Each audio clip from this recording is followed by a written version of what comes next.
जी नमस्कार दोस्तों। मिथिला प्रकाश जो मेरा यूट्यूब चैनल है, आप लोग मैथिली में बहुत सारे गीत इस पे सुने होंगे। बॉलीवुड लेवल के जो भी सिंगर हैं, सुरेश वाडेकर जी, उदित नारायण जी, अलका याग्निक, मोहम्मद अजीज साहब के भी इस पे गाने आपको मिलेंगे। लेकिन मैंने क्या सोचा है, जो फिल्म इंडस्ट्री से जुड़े हुए बहुत सारी ऐसी बातें हैं, जो जुड़ी हुई बातें ऐसी हैं जो आप लोगों के जानकारी में भी आनी ही चाहिए।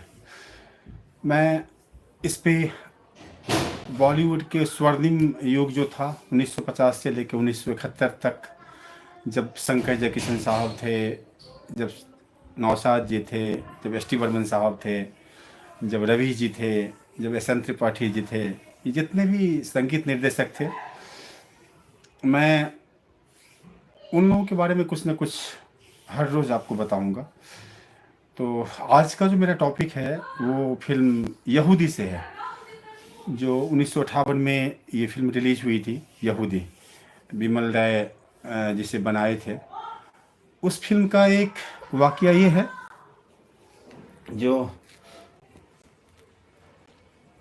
जब आपको पता होगा, दिलीप साहब या तो रफ़ी साहब की आवाज़ को इस्तेमाल करते थे, या तलत महमूद के भी बहुत सारे गीत उनकी फिल्मों में हैं। जैसे जैसे कि आपने देखा होगा, अम, संग दिल का वो गाना काफ़ी मशहूर हुआ था, ये हवा ये रात ये चांदनी। तो दिलीप साहब की आवाज़, जो उनकी बातें हैं, जो दिलीप साहब जिस तरह से दिलीप साहब की फ़िल्मों में रफ़ी साहब के अलावा तलत महमूद का भी आवाज़ लोगों ने काफ़ी पसंद किया था।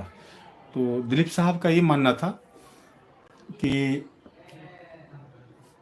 अगर और उनका एक उस टाइम एक खेमा भी था, जो जैसे मतलब राज कपूर शंकर जयकिशन के संगीत निर्देशन में फिल्म बनाते थे, दिलीप कुमार नौशाद के संगीत निर्देशन में फिल्म बनाते थे।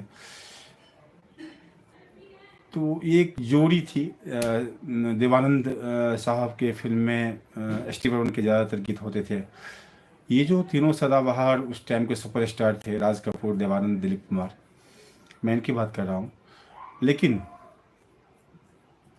आज मैं आपको वो चीज़ सुनाने जा रहा हूँ, जब यहूदी का निर्माण हुआ और उसमें जब उन्हें ये पता चला कि इस फिल्म के संगीत निर्देशक शंकर जयकिशन साहब हैं, तो उन्होंने नौशाद साहब की पैरवी कर दी, दिलीप साहब ने।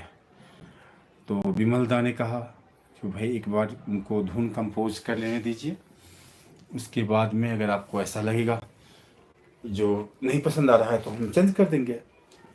लेकिन जब गीत शंकर जयकिशन ने जब धुन कंपोज करने शुरू किए तो सारे गाने अच्छे लगे उनको, दिलीप साहब को। लेकिन एक जगह एक बात एक जगह अटक सी गई, और वो बात ऐसी थी, जो एक गीत है बड़ी मशहूर जिस पे फिल्म फेयर पुरस्कार मिला था शैलेंद्र जी को, और मुकेश जी को भी मिले थे। वो गीत थे, मैं आपको सुनाना चाहता हूँ। इस गीत को पहले राजी नहीं थे वो दिलीप साहब, जो मुकेश की आवाज़ में गवाने से मना कर दिए थे। उनकी ये जिद थी, जो तलत साहब का आवाज़ वो गीत उनके उनके ही गाए थे संग दिल में, ये वाला, ये हवा ये रात ये चांदनी, तेरी एक अदा पे निसार है, मुझे क्यों न हो तेरी आरज़ू, मेरी जोस्तजू में बहार है। ये गीत आपने सुना होगा, तलत साहब की आवाज़ में, तलत महमूद साहब की आवाज़ में, दिलीप कुमार के लिए संग दिल में इस गीत को फिल्माया गया था। उसी तरह से जब और सभी को अच्छे लगे थे ये गीत, उम, तो उसी तरह से उनकी इच्छा थी दिलीप साहब की, जो इस गीत को जो मैं आपको सुनाने जा रहा हूँ, वो गीत भी गाए, तलत महमूद साहब ही गाए उस गीत को।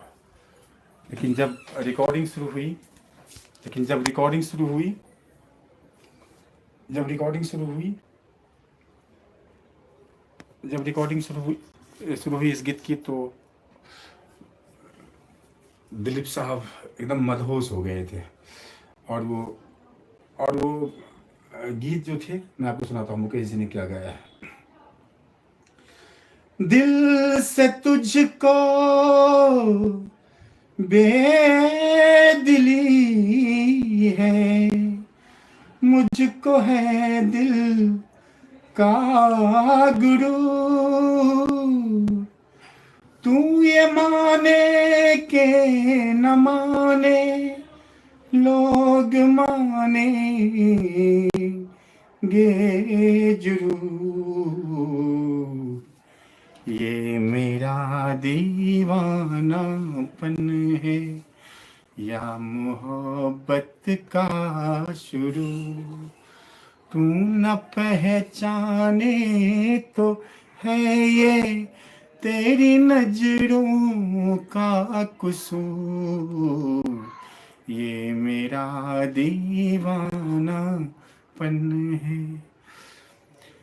तो ये गीत जब दिलीप साहब ने मुकेश जी की आवाज़ में सुना, तो ऐसे मदहोश हो गए, फिर उन्होंने कभी तरक महल की बात नहीं की, और इस तरह से ये गीत अमर हो गया। तो आज का यही टॉपिक है। शैलेंद्र जी को इस गीत पे फिल्म फेयर पुरस्कार मिला। शंकर जयकिशन, राज कपूर के खेमे के म्यूजिक डायरेक्टर थे, उसके अलावा भी बहुत सारे प्रोड्यूसर के लिए उन्होंने काम किया था। और राज कपूर के अलावा, आर के बैनर के अलावा, ये विमल राय प्रोडक्शन से ये फिल्म जो बनी थी यहूदी, और उसके सारे गीत अच्छे हो गए थे। एक गीत और उस फिल्म के गीत को और नॉमिनेट किया गया था फिल्म फेयर पुरस्कार के लिए, और वो गीत थे लता जी की आवाज़ में। उसके बाद में इस गीत का तो कोई जवाब ही नहीं था। तो आज मैं इस कहानी को यहीं पे विराम देता हूँ, और कल भी मैं एक नई जानकारी के साथ मैं आप लोगों के बीच में हाजिर रहूँगा। और सभी लोगों को, सभी दोस्तों को मेरा नमस्कार।